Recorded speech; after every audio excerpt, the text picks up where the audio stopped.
Thank you for joining us for 25 Backstory. I'm Rondell Joseph. She's a Chicago native who was more known for her stints at both WGN and CLTV, but she admits she didn't feel that TV news was right for her to start. I sit down with former reporter Judie Garcia as she talks about the beginning of her journey and the issues we see when we cover news. Take a look. Well, welcome to 25 Backstory, Judie. It is great to have you on. So tell me, what was it that made you interested in wanting to be a broadcaster at the time? I never did want to be a broadcaster. I went to college. I started college at 26. And I had an English professor, Susan Rodriguez, whose sister was an anchor at a local TV station. So Professor Rodriguez at one point, and this was now my second class with her, said, "You're really a good writer, and I'd like you to do this internship at this television station in San Antonio." It was Channel 12, KSAT, KSAT 12 News. And I said, "No, I really don't want to do that." And she enrolled me anyway, and I didn't go for like the first 2 weeks. And she called me in her office and she said, "You get your ass into that television station or I will fail you." And I was so afraid of failure. Like, I worked really hard as a student because I didn't want to fail. And so I went in, and I never went on camera because I didn't want to be on camera. I did learn to write for television news. I learned to operate live trucks. I learned I learned a lot of skills there, but I never wanted to do television news. And so where other interns would want to be on camera, that wasn't my thing. Subsequently, I did another internship, this time at the CBS station. And I met Jerry Ridling, whose job was NewsPath. So he was doing sort of affiliate relations and would set up the satellite feeds for the various stations to feed into CBS network. And he said, "You belong in television news." And I kept saying, "No, I don't. No, I don't." And one thing that was weird about me as an intern, now remember, I'm older, so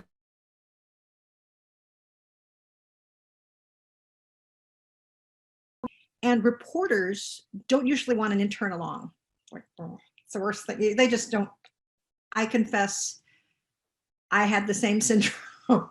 It's like, oh God, that's going to make my day so much longer. But the reporters would actually invite me to come along with them. Like, they would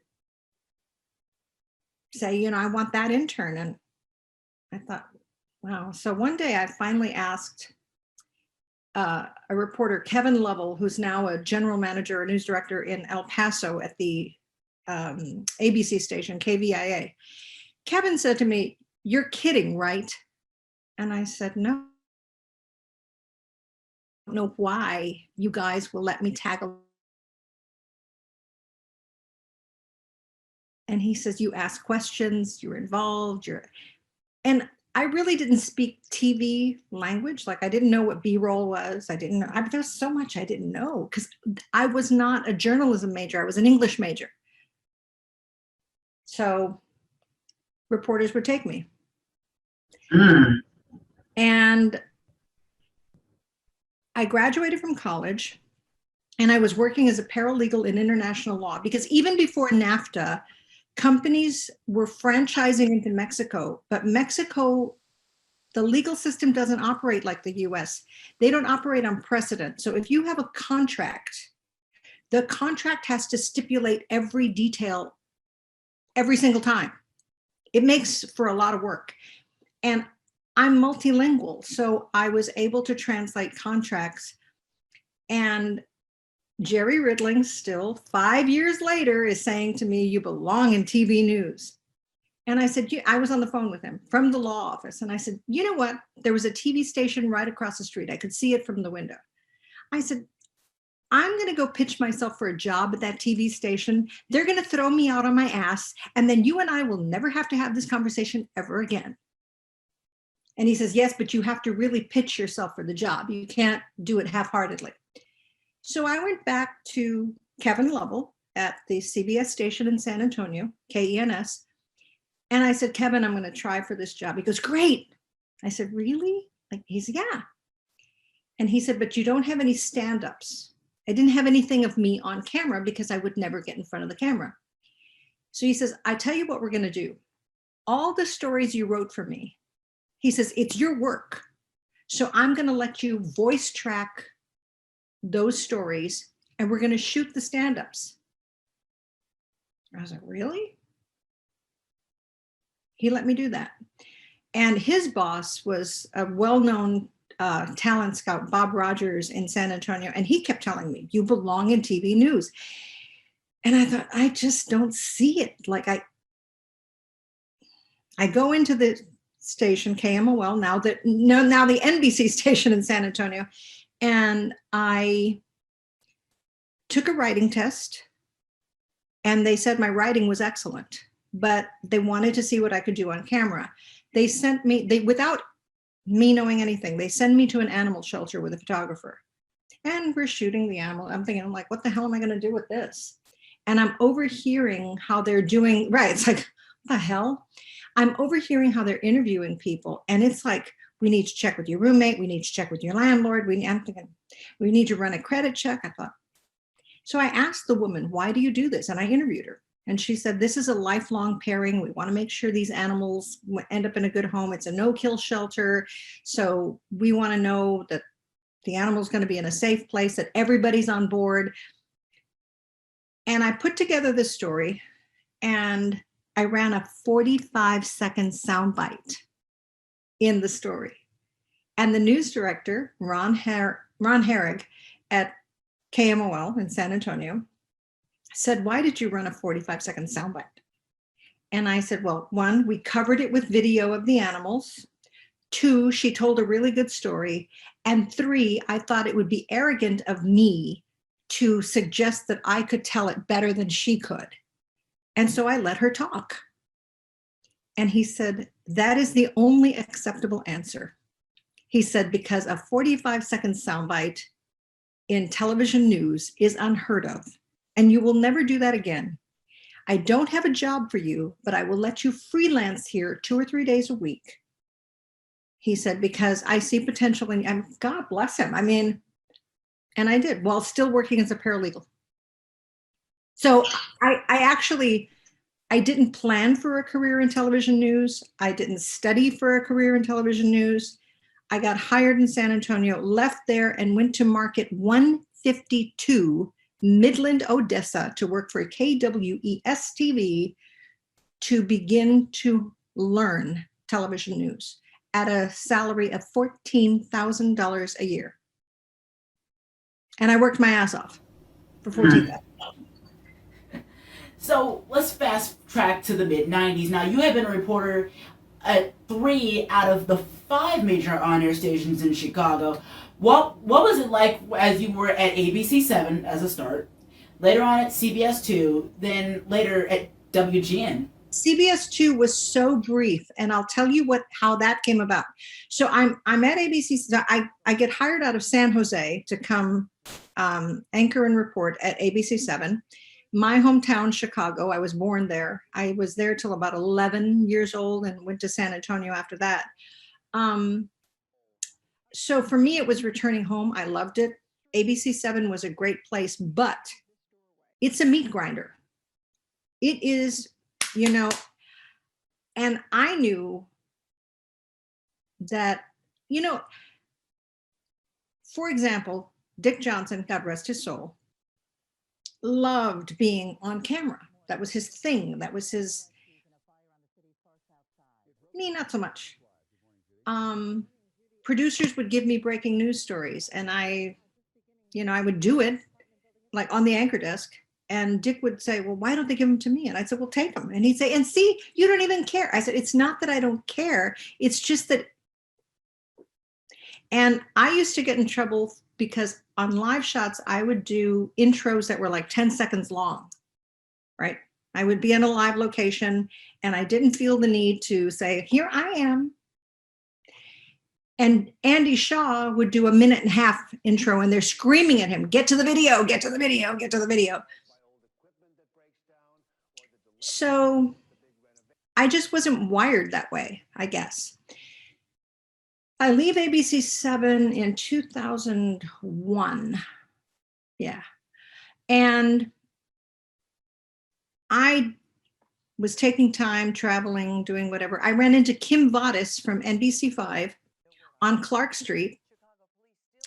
And like, I think we were in the area of the Wiener Circle, Clark Street. And she was with her daughter. We get to talking and she said, "What are you going to do?" And I said, "I don't know." And she said, "Have you ever thought of freelancing?" And I said, "No." She said, "As a freelancer, you would work when you want to work. And when you don't want to work, you don't work." I was like, that sounds good. So I went to CBS2. Craig Hume was the news director at CBS2 at the time, and he had tried to hire me in Los Angeles to anchor the 11 p.m. news with Hal Fishman. And he had tried to hire me in 1996. So now he's at CBS2 and he says, "I want you to co-anchor with," I can see his face, I cannot remember his name. You'll know. I want to say John Davis. Anyway, that didn't work out, but I started freelancing there. And that was like a couple of months. And then Joe Ahern came in and he just took everything apart and started, with a whole new crew. And I was only a freelancer, so it wasn't a big deal. And then I went to WGN where I stayed for 13 years. So of my time in Chicago, I was at WGN the longest. So, Judy, what was your most memorable story in the reporting life? I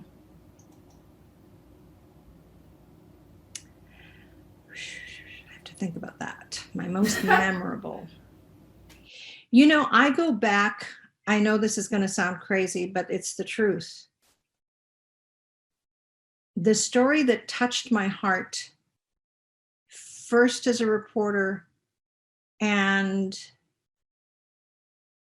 has stayed with me, and I always think of her. When I was in Midland, Odessa, I went to interview a cancer patient about hospice care. We were educating people about end-of-life care, whatever. Her name was Verna Tupper, and she lived in Odessa. And something about her, even now, I knew from the day I met her, and she was already close to the end of her life, that I didn't want her to die. I just felt she had such a beautiful and loving spirit, and I felt honored and privileged to meet her and to cover her story. She was an inspiration, and she was a reminder to live your life fully. This is not dress rehearsal. This is it. So, I covered a lot of stories. Chicago, I thought about this as I prepared to talk to you, because I was blessed to have a lot of good mentors who helped me along. And one day at ABC7, I go to do a story about a child, maybe 2 years old, who had died in an elevator mishap in a shelter. And I'm not talking a big one, a small one, like Christian-run shelter on Chicago's near West Side. And other reporters were there, and but ABC7 was really aggressive about getting the soundbite and and so we were outside the shelter, and there was a wrought iron gate, so you couldn't get close to the building. So there was distance imposed, and we're now the only crew out there, and nobody's talking, nobody's coming out. And I start shouting at the building, "Isn't anybody going to speak on behalf of this 2-year-old child who's died? No one has anything to say?" And I just kept this up. And finally, a minister came out and he said, "We are in such pain right now." And I said, "I understand that, but people need to hear from you." And so I got an interview with him talking about the mishap and how unfortunate it was. And I remember that day going home feeling awful, dirty, like I needed to shower. And I called a friend of mine who works, he just recently retired from a major network. He was in New York. And I told him what had happened and how awful I felt. And he said, "Did you get the soundbite?" I said, "Yes." He said, "Did anybody else get a soundbite?" I said, "No." He said, "Then you did your job. And it's not always going to feel good." And he says, people at home don't know what you had to do to get the soundbite. And frankly, they don't care.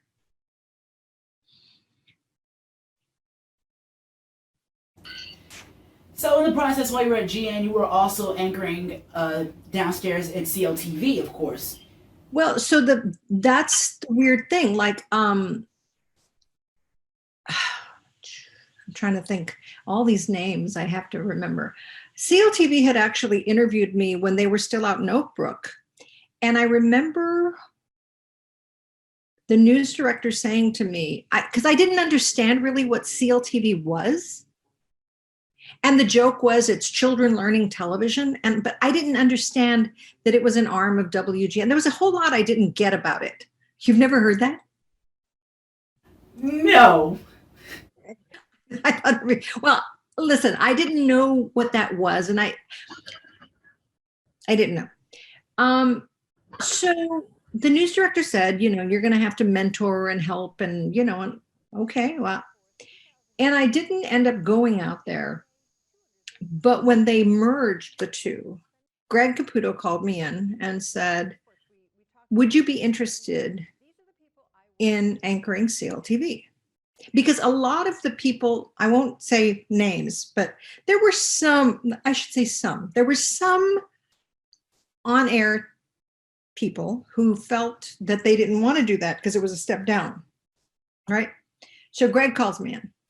"Hey, listen, we're wondering, would you be willing to be a fill-in anchor on CLTV, whatever. I said, "Yeah." And Greg says, "You answered really fast." I said, "Yeah." And he says, "Well, let's just be clear. This isn't permanent." And I said, "Yeah, I'll do it." And he said, "But you answered really fast." I said, "Greg, outside in the cold, no restrooms, no food, reporting, multiple live shots, inside, on a set, in the building, near the bathrooms, near food." And he sat there. His face didn't change. And like he was processing what I was saying. But I said, "Outside," he goes, "I got it." He says, "I got it." And then because I was older and winding down, frankly, eventually I said, I'm willing to work fewer days a week if I can just do this.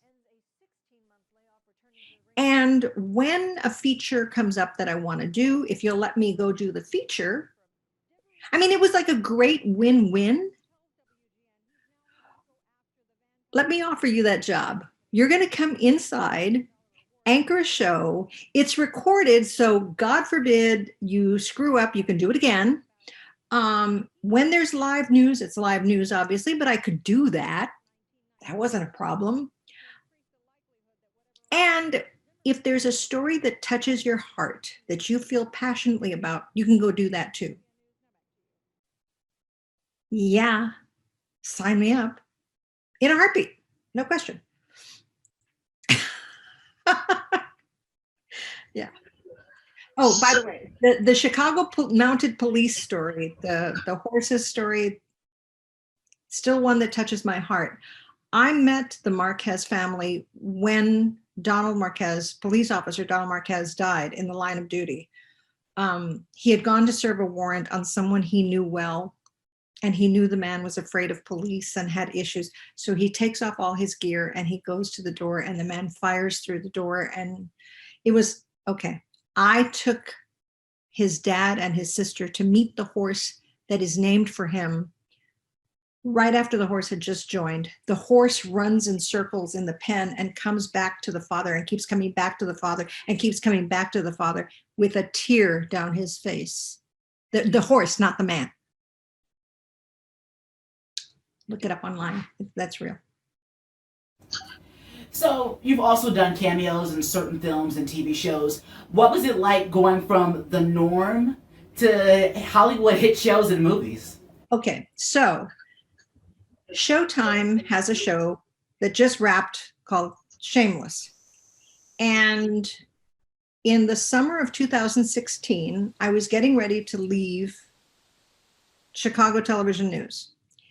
And so by this time, Jennifer Lyons is the news director. And I go into Jen and I say, listen, I've been offered this thing. I've never done it before, but it's going to air on Showtime and I would be a reporter. And is there a problem? She said, when will it air? So I go back to, Warner Brothers and I say, when will it air?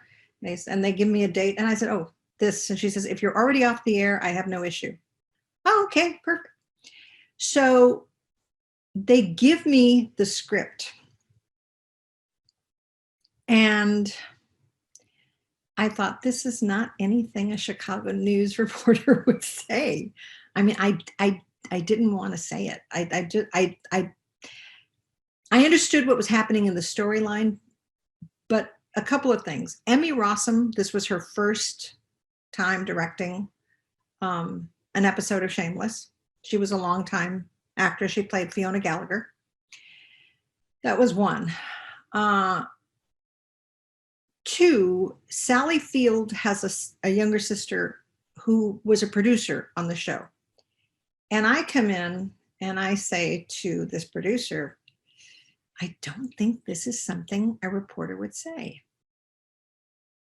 And she says to me, okay, I just want you to know that somewhere in Hollywood, somebody spent a lot of time and thought on these words, these exact words, and it is part of a larger story arc that you may or may not know. And I sat there and I thought, okay, and I delivered the script as written. And it is harder to do a fake job, be a fake reporter than a real one. And now I sometimes work on SEAL Team on CBS, and they make it look and feel like a news set for me, and they even give me a teleprompter. So the beautiful thing about that is if at the last minute they want to make changes, and they have, at the very last minute, oh, we're going to change this, we got to do this, CBS wants us to explain this better, can you say these? Sure, give it to me. And they put it on the teleprompter and it feels like I'm working. So that's what's come closest to being an anchor. And we sometimes actually shoot those scenes on the CBS LA set. So it's like I'm back at work. So now you've been out of TV news now almost 5 years, right? I left in 2000. Yeah, 5 years. I didn't formally retire. Like, I'm not drawing any retirement funds or my pension from SAG-AFTRA, but I haven't worked in 5 years. Yes. Yeah, I don't miss the heartbreak that is Chicago news. I'm sorry to say, listen, I love my city. But what I will say is, how many times can you cover children being murdered in the streets? How many times can you see what's going on in the city? It takes a toll on your spirit. I used to tutor at my old elementary school. I'm a proud student of James Otis at Grand and Armour on the near west side of Chicago. And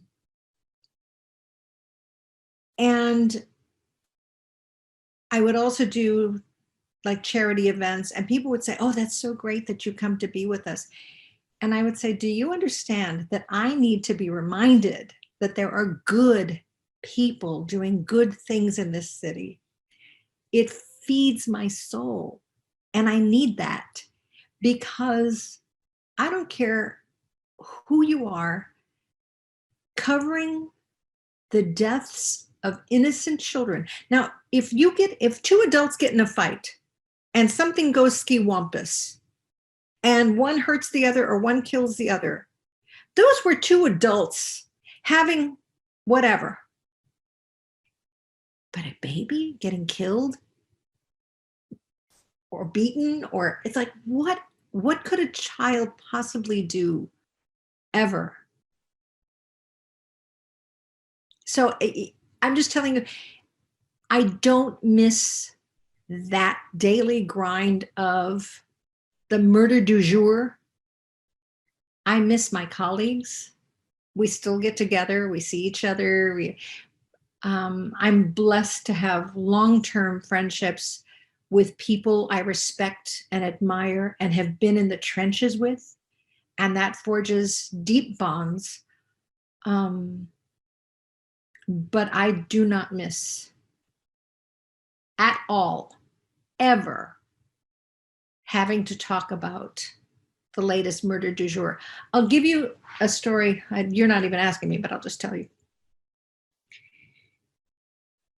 When I was at ABC7 weekends, we were sent to cover, I want to say it was in Indiana, like just over the border, the murder of a little girl. And I want to say her name was Angelica. And this would happen all the time. I'd get there and all the other reporters say, the family's not talking.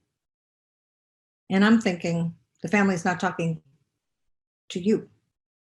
And I don't know how or why people would talk to me. In their darkest, most painful moments, people would talk to me. That makes a good reporter, I guess, because you get the soundbite. But I go up to the house and I knock, and the family's all, and I said, look, I get it. This little girl had been murdered by the mother's boyfriend and a friend of his. Her body rolled in a carpet and dropped in a creek. She was 5 years old. And I say, at this point, for everyone, except for you, she's just a name. Can you find a picture for me to show who she was? Show me her face. And they go and they find me a picture and they bring it. I said, now, I could keep this to myself, but the truth is, once I have it, all those people out there are going to come and bug you for the same photo. And I'm not going to do that to you. I said, I'm going to take it out there. We're all going to get the picture. And we did. And I take the photo back and I thank them. And I say, okay, again, I know this is a horrible day for you.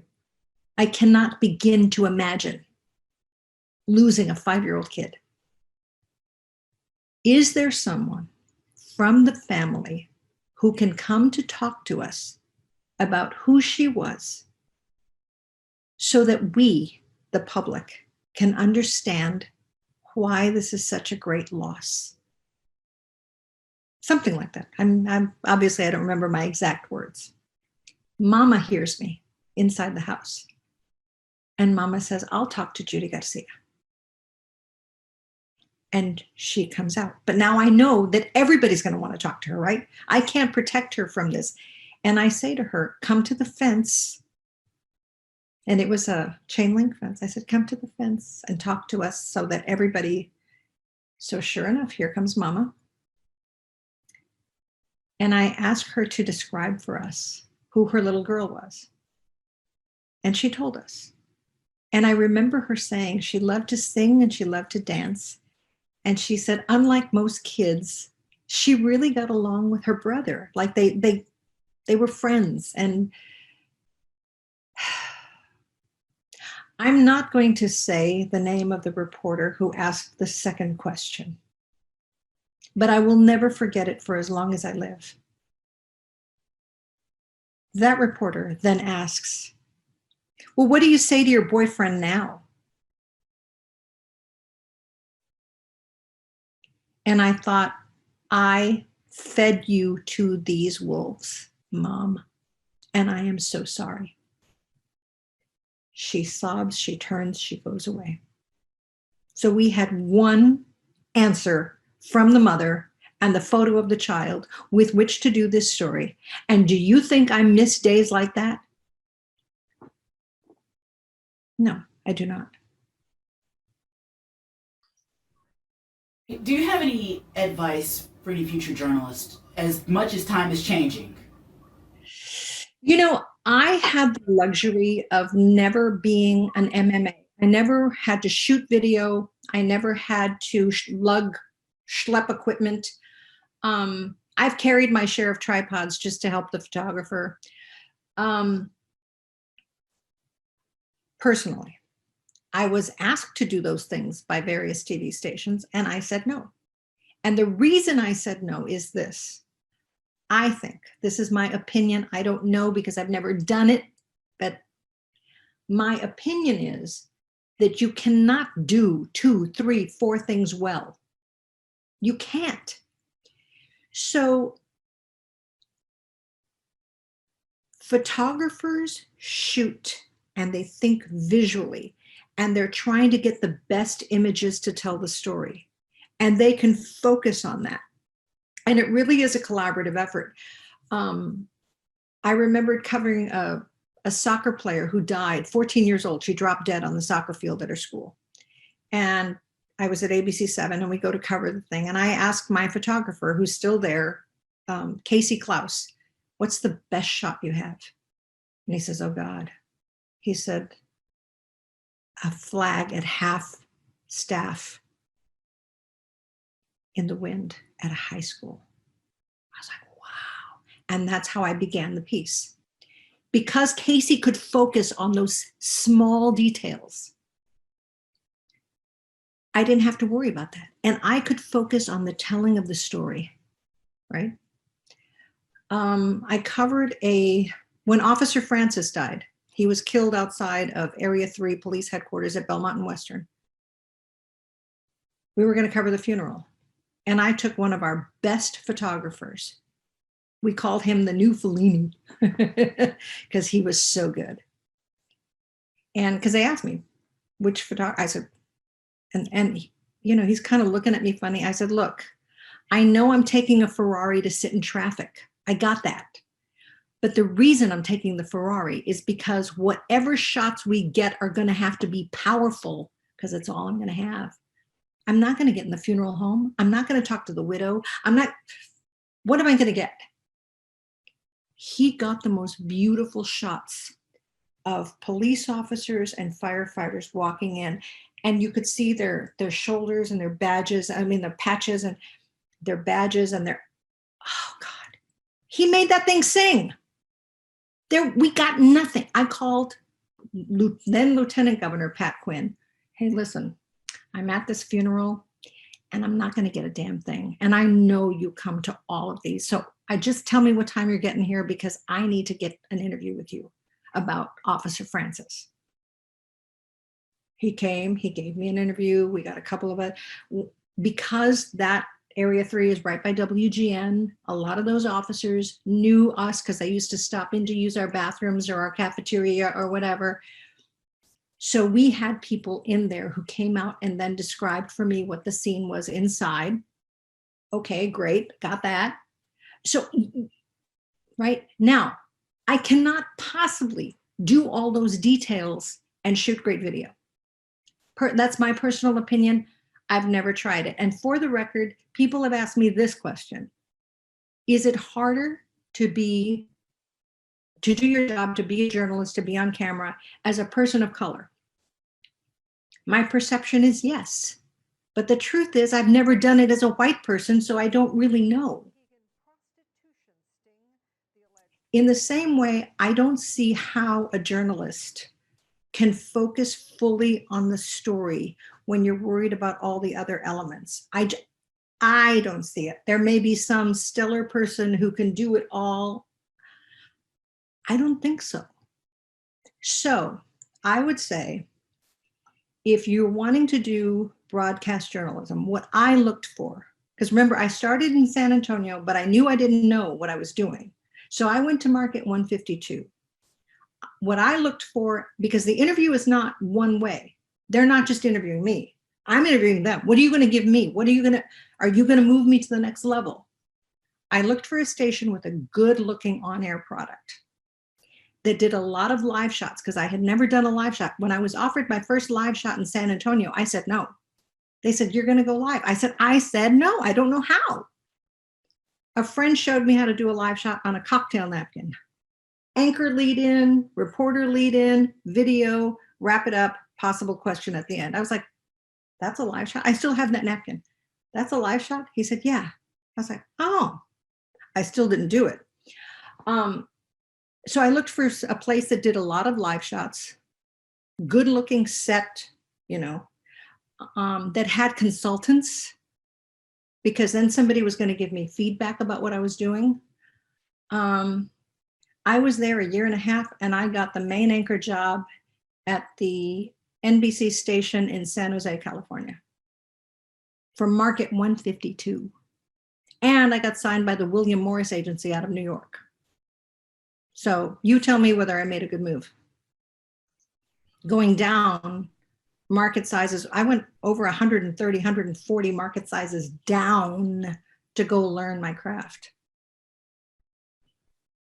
Good move. It worked for me. And everybody's story is going to be different. Everybody's path is going to be different. So I don't presume to say this is the only way. Some people start in print and go to radio and then go to TV, or some people are in TV and then go to radio. I've considered putting a radio studio or a television studio in my house. So we've talked about it. You could do this in your pajamas. And it's like, yeah, I could. And I've considered it, but no, I haven't done it. Wouldn't that be funny? Still doing TV news, but from bed or something. I will tell you this, okay? I'm actually wearing a pair of pajamas while I'm wearing this suit, okay? Well, but here, that's the beautiful thing, right? Especially now, look, the pandemic has taught us so much. We don't need to travel 1,000 miles to go get a story. We can set it up. We can get eyewitnesses. It's changed the whole thing. Maybe for the better and maybe not. I think it's going to have to shake itself out to figure out. Is it a good thing to not have I Zoom and I FaceTime with my friends, but boy, there's really, when we get together, and just to see all the nuances. I don't know. Yeah, Judie, thank you so much for taking time out of your Thursday to sit down with an exclusive interview with me, of course. You got all your questions answered? Yes, indeed. Wow. So let me ask you, because this has been going around in my head. Where are you professionally? Are you where you want to be? If you're not where you want to be, have you set a course for where you do want to be? I have set a course, but that might take 8 to 10 years. Okay. And why would it take 8 to 10? Okay. This is a question I would ask interns when I would work with them. And I've had some stellar interns. Tell me, in a perfect world, and this is a question not just for you, but for anybody, anywhere, in an absolutely perfect world, take all the barriers off. There's no barriers. You can be or do anything you want to be or do. What is your personal dream for yourself? And I will say this, a lot of interns would kind of hum and haw, and I'd say, first of all, if you can't even bring yourself to say it, how will you ever do it? And if you can't bring yourself to say it, how can I know if I can help you to get there? Yeah, so, in your perfect world, I really am interested. I will tell you this. My dream goal for so many years was like to work my way to the Chicago status. I've always had dreams of anchoring at ABC 7, of course. Yeah, I I grew up watching both Ron Majors and Kathy Brock. And I know you've seen my interview with former Kathy Brock's predecessor, Diane Burns. And I knew growing up, like, ABC 7 was the station I grew up watching that I always had respect for. Growing up, meeting a lot of the station's personalities, well, and some of the formers included Sylvia Perez, and I have Linda Yu's autograph on my wall to this day. Yeah. Yes. Yeah. Okay. But so, I mean, this thing you're doing, I watched your interview with Diane. It was clear you had done your homework. The conversation was good. You let her talk. One of the things I noticed about you is that you allow the interview subject to speak. And there are interviewers who don't have that capacity. I don't know why. Why would you be an interviewer who doesn't let the person tell you anything? You have that, and you listen to the answer. What a concept. So you definitely have skills. And I don't know, maybe a way in is to begin as a producer and then maybe do an MMA. And because here's the truth about not only ABC 7, but every television station across the country, they're all doing the same thing. They have one objective: to get the most out of you for the least amount of money. So if your goal is to get there, then the goal is to find out what skills they need and bring those skills to them at a price they'll pay. And hopefully it would be a win-win, because you don't want to do this for nothing. You don't want to do the $14,000 a year thing that I did. But it was my way. Listen, the way I looked at that first job for $14,000 was, I'm not there for the money. I'm there for the education. It was like going to college again, only this time I was getting paid a little stipend, and I lived and breathed television news to learn, and it has served me well. So I would say to you, okay, let's find a way in. Because you have skills. Thank you for letting me know that, Judy. And I will tell you this, as I watched you growing up, you were like a reporter of peace. And you were very mellow, very calm, cool. I don't believe in hyping the news, right? I don't believe in saying breaking news when it's 6 hours after it happened, or you're covering breaking news and there's a burnt out shell of a building behind you. It's not breaking news. And if I get excited, the reporter is sort of, I give you the things you can't see. The smell in the air, the acrid smell of smoke still lingers. You don't know that as a viewer sitting at home. In the distance, you can still hear fire hoses going, trying to quell any hotspots for a future flare. You as a viewer can't see that, don't know that. I am here as your honest gauge of what's happening, which is why you didn't ask me this question, but I'm just going to tell you. It makes me friggin' nuts when a reporter gets emotional. Excuse me. You are there to deliver information. And believe me when I tell you, there have been days when I want to bawl my eyes out because the story is so heartbreaking. There was a little girl, 10 years old, first day of school. She's going to ride her bike to school. She gets hit by the school bus. I go to cover the story. Same thing. No, they're not talking. Family talked to me. They gave me a picture. I said, if anybody asks for the picture, send them to me. I'm doing a live shot. My heart is broken. This kid, and by the way, immigrant parents, this was their only child. They invited me into their home. Their home was neat as a pin. I was heartbroken. You can't see these broken parents and not just, oh my God, oh my God, oh my God. But the viewer at home trusts me to tell the truth, to tell them what happened, to do it impartially, not buying in. It's not about me and my reaction. You're tuning in for information, not for me. And so, look, there is a lot of pain in the world right now, a lot. I don't need to amp it up by crying on the air. I don't need to amp it up by using words that are intended to, poke. Tell the truth, tell it calmly, tell it cleanly, and let the facts speak for themselves, and trust the viewer enough to know that they can make up their own minds.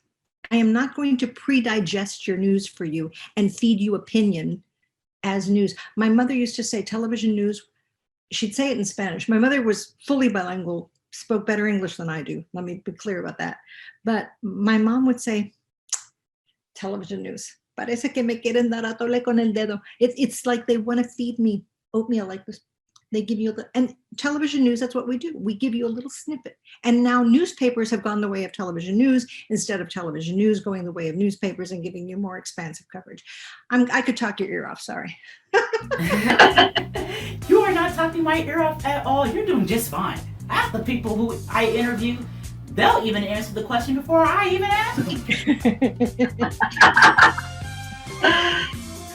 Once again, Judie, thank you so much for taking your time out of your day to sit here in an interview with me. My pleasure. Of course, we'll keep in touch with you. God bless you. All right, thank you so much.